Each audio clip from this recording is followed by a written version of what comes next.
geek out. Welcome to another episode of I'll Geek. Today we have a sweet episode and we're going to talk about the baddest of Universe 11, Jiren. And Primus from your Transformers series. And we're going to geek out here, but before I do geek out here with you guys, and Mike also comes along and geek out because I have to drag him. Remember to subscribe, give us a thumbs up, and hit the notification button so you do not miss another episode, and let's geek out. Welcome back, guys, and let's go ahead and geek out and let's get into these figures that we have. Now, this is totally different from other episodes that we do. We usually do, good quality item toys. I mean, this Jiren specific, it is cool, but it's not, one of those like expensive toys that we do review here. This one right here was a gift from a friend of mine, and he got me this one for Christmas. It's Jiren. It is the leader of the Pride Troopers from Universe 11. Really badass character from Dragon Ball Z. If you guys are, our age, you guys grew up with Dragon Ball Z, and you guys probably were very excited when Super came back on, and it was kind of like, holy crap, they're actually bringing it back. And Jiren's pretty much like was the final boss for like Super, like even Super Saiyan Blue, which I don't care much for, but that's a different story. Frieza, Android 18, they all pretty much had to team up just to even scratch Jiren. And Ultra Instinct barely saved the day. Yeah, I mean, this guy is just badass. You're having full power Kaioken Blue, Super Saiyan Blue, and Transcendent Blue Vegeta powered up completely. Just say, come at me. Yeah, pretty much. Come at me, bro. Yeah, he is the embodiment of that. Like, Jiren is like that unmovable force. It's just, definitely crazy. He even took a Gallic gun, maxed out, full power from Vegeta. I know, actually, it was the Final Flash. Yeah. And even the gods were like, these gonna not move. I mean, wasn't he like considered, like not considered, like somebody, the god of destruction of the universe wanted him to be a god of destruction? Well, he didn't want to be a god of destruction. He just wanted to have more power. He actually was stronger than the god, his god of destruction. Which I'm sure. Yeah, he was like the guy. Yeah, I remember when Goku found out about somebody being stronger than a god of destruction. He was really intrigued and wanted to know. And then the Tournament of Power came about. He fought Toppo, which is his second in command of the Pride Troopers, and he even told him, there's a stronger guy, even stronger than me. And he was, Goku was just excited. Bring it on! Yeah, Goku, if you say they're stronger than me, and Goku's like, oh man, another challenge? Yeah, another challenge. Challenge accepted. I mean, I don't know if Goku pretty much regretted because Jiren wasn't able to go toe-to-toe with no effort. Yeah, I mean, he was very impressed with the power of Jiren because, he acquired it all by himself. He was, he had traumatic stress or traumatic experience from his family. This demon lord just destroyed all his family, and then he tried to become stronger to defeat them and protect his family. So then he became like more separated. He believed that, friends were weakness for them. So he depended only on his power. So this is Jiren, or Jiren the Grey, what they call him in his universe 11. So no, really cool figure. This the makers is Super Dragon Ball or Dragon Ball Z. I'm sorry, Dragon Ball 6. Is the manufacturer of this action figure. There are other figure arts out there, like SH Figure Arts. I'm sure there is a Rebel Tech figure and stuff about Jiren. He is, like you said, the final boss of Dragon Ball Super. Yeah. And it did take everybody to take him down. So it literally took pretty much the hero, the villain, and then the side character joined forces to just even lay a scratch on him. Just lay a scratch on him. And then, they didn't even knock him out. They just pushed him out. Yeah. He didn't even go, they literally had to force him out of the ring. They didn't even KO him or anything. He was still there. And if there was no limit in the ring, he probably would have won. Yeah. I mean, this guy is pretty badass. It's just so bad. He's such a badass that it's just funny. Yeah. It's like, really, how can Goku surpass this guy? Exactly.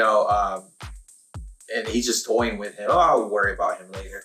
And pretty much. Here comes Goku and comes up with a new power to surpass him. So it's typical Dragon Ball. It is cool that, typically the villains of Dragon Ball are like more bombastic. They have like very unique designs. Like they stick out like a sword. Like, that guy's the bad guy. He just had like a basic, common looking design. Because Jiren's technically not really evil. Yeah, he's pretty. Yeah, like you say, it's a pretty simple design. Even like the suit's kind of strange looking, but he's pretty simple. He got the Frieza ears. He's an alien. Looks like something of what we would think an alien looks like, pretty much. He has his circle ears. Yep. His costume, soulless eye. He actually can turn around this figure. I don't know why, but that's how strong Jiren is. his body will succumb to his will. Yeah, big torso, little legs. He always skipped leg days. I was thinking It was all it's all bench and curls over here for Jiren. But every Pride Trooper, I think Topo was like the same way. He was all like upper strength and no legs. Isn't there one of the Pride Troopers? I thought it was like a Beerus, but like he was a super fast. Yeah, he was a rabbit. I think his name was Bispo. Yeah, I think Bispo. Something like that. So he's the only one that actually showed up for leg day. Yeah, everybody else was all upper body. He was giving it to Frieza on Terminal Power. That was pretty good. But definitely, if you guys have not checked out Dragon Ball Super and you guys are a Dragon Ball Z fan, I'm sure you guys have. I mean, I can't even believe it's been so long that they've been out of the air. And they're about to start up a new anime here in October, which is, I don't know, let's see what they bring in. But it'll be interesting to see where they go from. Like, they're probably just going to start a new storyline. I haven't really dug into it. I just know they turn into kids. For it. Yeah, they turn into kids. I think Jiren, we see Kid Jiren. Oh, he's already kid. No, I was like, well, people say it. That'd be kind of crazy. Yeah, that would be funny. But definitely go ahead and check it out, guys. This figure is really cool. This is a play.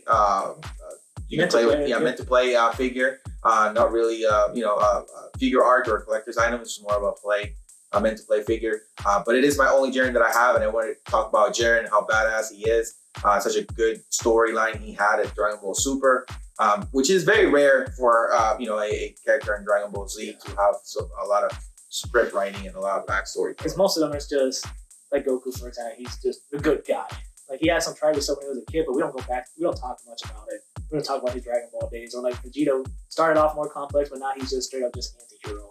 But Frieza's just bad guy. Yeah, Frieza's just bad. Back to the bow. So it's kind of cool that we have a character that's not like super deep, but at least has some story. Yeah, I just hope that they don't make him, they don't nerf him, and it's like he never got stronger after fighting Goku. Unfortunately, with Dragon Ball Z, they'll nerf anybody to make something look good. So they probably, who knows, in Daima, Jiren shows him and he gets smacked by somebody. And like, oh, this is the new bad guy. This is the new bad guy. I was like, come on, guys. you can't make this power scaling mess up that bad. Yeah, well, I think I heard that they're gonna explore the demon in the realm, so that would be. Well, I guess then it would probably be justified. I guess with like more godly. Maybe they'll find the demon that killed the. Maybe Goku and him to team up to fight it. Yeah, maybe. But anyways, what you got there? I have the Cybertron toy line Primus. It was lended to me our good friend Don. He's been lending us a lot of his Transformers, and I have to show this Primus off. It is really cool. I like the colors of it. Oh yeah, obviously, as you see, this is Primus, the god of the Transformers. He pretty much gave birth to all the Transformers. Gave birth to the 13 Primes. He is the embodiment of order and goodness. And his ult mode is Cybertron itself. He transforms into the planet, the home of the Transformers. This one specifically is from the Cybertron toy line, which you would need like a Cyber Planet key to transform it. Unfortunately, he doesn't have the Cyber Planet key. But I will display him with Armada Unicron on the side for you to see what he would look like if he transformed into planet mode. And it would be Cybertron. Yeah, he transforms to Cybertron because on the back you can see the cities of Cybertron, like Iacon and all those ones. If you ever watched Transformers 1, highly recommend it. It's a good movie. You see Primus in the beginning of the movie. Yeah, definitely a great movie to go see. I watched it early showing last week, and you just saw it yesterday. Last night. Yeah, last night. Oh, yeah. And Primus first appeared in the comics in the 80s with the Marvel comics. Then his existence pretty much solidified him and Unicron to be more like primal gods and everything. So it's not like the cartoons really thought they were manufactured by the Quintessons. No, they were born off of Primus. Primus also made a camp, like his name was dropped a lot in Beast Wars. Rhinox would be like, hopefully Primus help us and all that stuff. Because he was like, that's literally a god, like, he'd be like, oh, God help us. He's Primus helps us. Primus also made more appearances in the Unicron trilogy, where he returned back to the spotlight, where he showed up in Energon, first time actually being on TV. Because his name was dropped and stuff, the character never showed up on TV. He was actually a real character on Energon, helping out the Autobots trying to prevent Unicron from reawakening. And then in the end of Energon, he sealed Unicron inside his sun and thought he had him trapped forever. In the next series, Unicron pretty much escaped. So Unicron Primus pretty much produced their own Energon to keep going? Yeah, pretty much. They're gods. Yeah, okay. They don't need the same. So how did Unicron shut down, or how did Primus shut down Unicron? All he did was trapping him. Oh, he's trapping him. Yeah, trapping. Unicron will find out and escape because you can't have one without the other. And when he sealed Unicron in the sun, and then the sun collapsed, Primus sent Optimus Prime to go to other colonies to get like the Cyber Planet keys for Unicron. Not Unicron stuff. Primus could finally completely seal him away. Okay. The toy itself is real cool. It is really cool. And this one is pretty much the same size as Unicron. Yes. Does his eyes light up too, like No. the other one, or no? But this one does not light up. Okay. And he also lent me another Primus toy. Oh, I think it was a different Yep. Unicron that I'm thinking of. Yep, you're thinking of the other. The Titan. Yep. Because he lent me another Primus that is similar to that one. Oh, okay, gotcha. The reason why I picked this one because I want to display also the Armada Unicron. Okay. And since we just saw Transformers 1 and they based off of actually this toy itself, because in the movie when you saw Transformers, it's the same way how this toy is transformed. Okay. And I figured I might as well just get this version. And also the fact that you can see Iacon on the back of his shell. So you can see the part of the movies. Yeah, great movie, guys. Go ahead and go see it. If you guys were wondering the history and the background of how it all started, it's amazing to see whoever became Megatron and Optimus Prime working together as as workers and best friends, and then ended up being sworn enemies. Yeah, it was a great movie. I'm glad I was wrong about it because I was walking in this movie thinking I'm gonna hate it. I mean, I was like, I'm gonna hate this movie. It's gonna be terrible. And I was like watching it, like, oh, it's actually not that bad. And it actually felt like it was a really good Transformers movie. Like I was not expecting the dropping Primus and the 13 original Primes in this movie. Yeah, it was good. I like the spoiler alerts. It was never lost. The Matrix Illusion was never lost. It was just part of the world or Cybertron, and whoever they thought it was worthy got it. Yeah, Primus was bestowed Matrix leadership to who he deems worthy, and obviously Sentinel Prime wasn't worthy. Mm-hmm. As soon as he thought he had it in his hand, it just disappeared. And then when Prime got shot by Megatron, he fell into the pit. Primus reawoken him and gave him the Matrix of leadership, and he became the Optimus Prime we know. Yep, became the Optimus Prime. That was really cool. That was a really cool moment. Again, though, I mean, like, I wish they would give him some kind of, like, I know he's iconic now, he's a truck, but yeah, it's like, man, like, Megatron is still so badass. Like, I saw him getting the Megatron, what do they call it? The fusion cannon? No, not the, I mean, yeah, he did get the fusion cannon and just, I mean, it looked pretty badass, but the cog? The T-Cog? The T-Cog, yeah, he took Megatron. T-Cog, right? Patronus, yep. Yeah, and used it for himself, and that would just give him more fighting experience, right? Is that what they would do? Made him more powerful. Because without their T-Cog, they can't transform. So they're pretty much useless. But it didn't change the transformation. No, it didn't change. It just upgraded it. Yeah, and then and if you saw closely, it would look just like the G1 that we reviewed. Yeah, pretty much. Go ahead and check that episode out. With we did the Megatron multiverse. Yes, every Megatron that my friend Don owned, we literally displayed them all. Yeah, go ahead and check that out. It's a really good episode. And you can see the actual gun. Mm-hmm. He was an actual gun. Yeah, like his shoes were like the hold the gun holster. Yeah, I like that. I really like that. And then after watching that movie, I was like, I guess I'll buy one or two Transformer toys. Highly recommend it. Pleasantly surprised. Primus really shined down on this day, and it's like we're gonna make a good Transformers movie. Yeah, I love the toy. The toy is really cool. I love the two cannons he has on the back. Yeah, it's really cool. His helmet's really cool. It's not lame at all. I love the colors. They all work together. Oh, yeah, the black, gray, gold, this blue, dude light blue. It's nice. I love the Prime. Really good. You could definitely tell from the difference from like Unicron. That's more like darker and like meaner looking colors. He's like more heroic, more peaceful, more calming, and it has the same Energon blue that we saw in the movies too. Because we were talking, my friend and I were talking, and we were like, "Why is this color Energon different from the others?" And we just assume the pure Energon from Primus is probably like light blue. Because we've seen Energon before, we've seen purple, we've seen red. Was he green? I believe we probably did see green. Yeah, we did see green. And funny enough, in Transformers Energon, there was green Energon. So I assume the blue that we saw was probably like the purest version. That's probably why they really needed it. Great toy. I wish we had the Cyber Planet key because you need the Cyber Planet key. It goes in his back and it unlocks all his other weapons. So I have to like press pins and stuff like unlock everything. Like, that's really cool how they did that. Oh, yeah. You know? It's just like the show, and they did it purposely like that. If you want like the show, Optimus Prime needs to find the Cyber Planet key to reawaken Primus.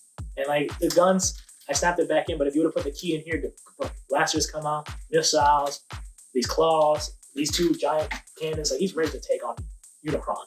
And I love it. It's a cool toy. I'm definitely might consider getting this one as well. Yeah, thank you, Don, for letting us borrow it and show it here on Our Geek. Again, thank you guys for watching this episode. Thank you guys for giving us your time. Keep the subs coming. Keep us watching. Share the videos with your friends so that they can geek out with us for a little bit, and then you guys can geek out on yourselves. Buy something or tell us what you want us to geek out on. Remember to subscribe, give us a thumbs up, hit the notification bell so you do not miss another episode of Our Geek, and leave us a comment. Yeah, leave us in the comment below what you think about Jiren. Did you like him as the big final bad guy for Dragon Ball Z? What do you thought about Primus? Did you saw Transformers 1? Is there any toys you guys want us to talk about? Let us know in the comments below. We definitely like taking suggestions. That's right. And always remember, geek out. So this is our style of this is our style, our generation of art. Would you say, you know, how some people have art display in their house, statues, busts. We have these toys that we like to display.